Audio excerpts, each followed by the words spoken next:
Hi, I'm Michael. And I'm Ryan. And we're we're the Horror Husbands. We're here for part 5 of our favorite horror movie openings. And today is the big one.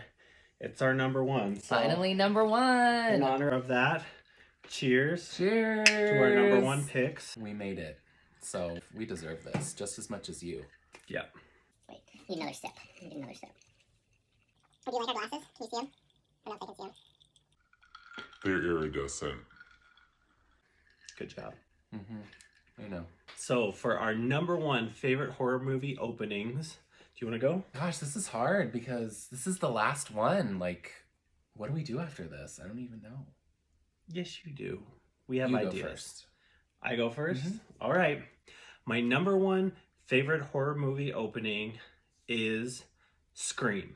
I want to know who I'm looking at. What did you say? You tricked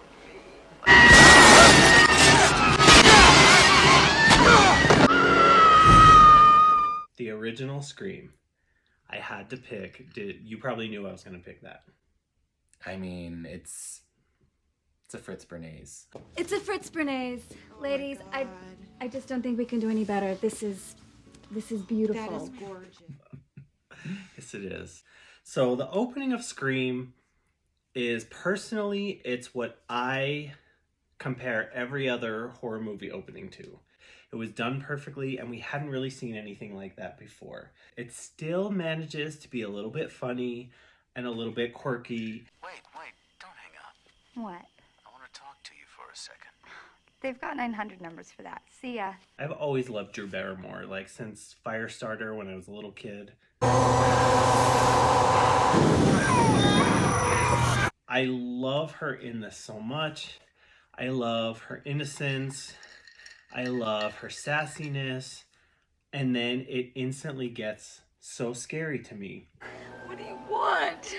To see what your insides look like. This is an amazing choice. Obviously, as a horror fan, you take it to another level with all of the horror references, with the references just to even the other Wes Craven films, even within the beginning of Scream. Kevin Williamson wrote it, not knowing in a million years that Wes Craven would end up directing this. And they actually have a line about the original Nightmare on Elm Street. Is that the one where the guy had knives for fingers? Yeah, Freddy Krueger. Freddy, that's right. I like that movie. It was scary. Wow, well, the first one was, but the rest sucked. And I think it must have been so fun for Wes Craven to get to direct that and be like, hey, I didn't say it, wasn't my idea.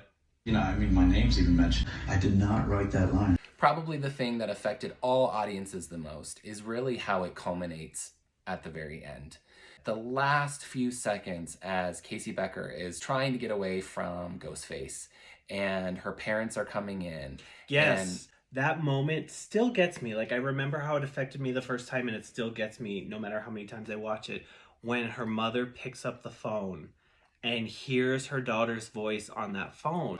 Casey, baby. Oh my god, I can hear it. How does that not break your heart? And like, Drew Barrymore was like the big movie star, so people didn't really expect her to be the first victim. But I mean, Drew Barrymore played what? How many seconds is she in the film? Oh, she's in for, and I'm giving it away. She's in the first 15 minutes. Yeah, I mean, But she is then the she's- first 15 minutes. then she leaves.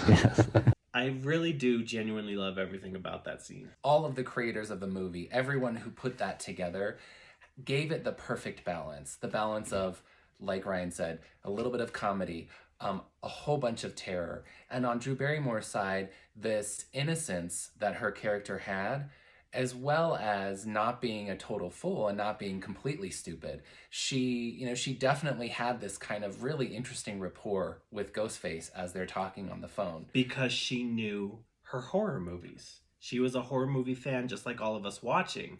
And I feel like that's something we hadn't seen before. Listen, it was Jason. I saw that movie 20 goddamn times. Then you should know Jason's mother, Mrs. Voorhees, was the original killer. Jason didn't show up until the sequel. I'm afraid that was a wrong answer. But ultimately she was set up to fail, which is why the end of that scene It's just so heartbreaking. Yeah. it's like you were talking about when the mom's on the phone, but even when she is just reaching out after she's already been stabbed and she's like, she can't talk and She's been like, choked, so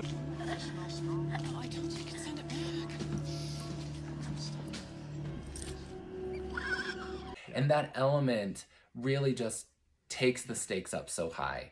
So I think no matter what came after it, no matter how much you liked all of the others, this one was the one that started it all, really, and it's why it's so amazing. And it's why that is also my number one pick. Look, I gotta go. Wait, I thought we were gonna go out. You might as well just come out here to investigate a strange noise or something. Really? I wondered because I thought Scream 2 was going to be your number one. So when that was your number 2, I was like, what's he going to pick for the number 1? So that makes sense. So we got to cheers again because we agreed. Cheers to having the same number one. We spend too much time together, obviously. So there you had it. That was our top 5 favorite horror movie openings.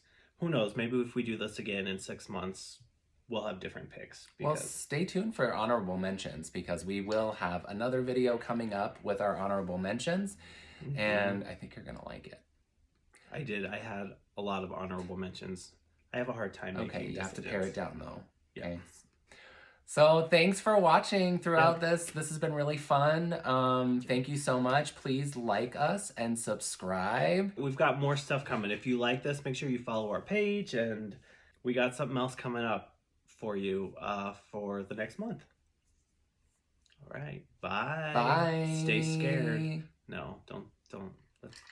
Let's not stay scared. That's dumb. You made it weird.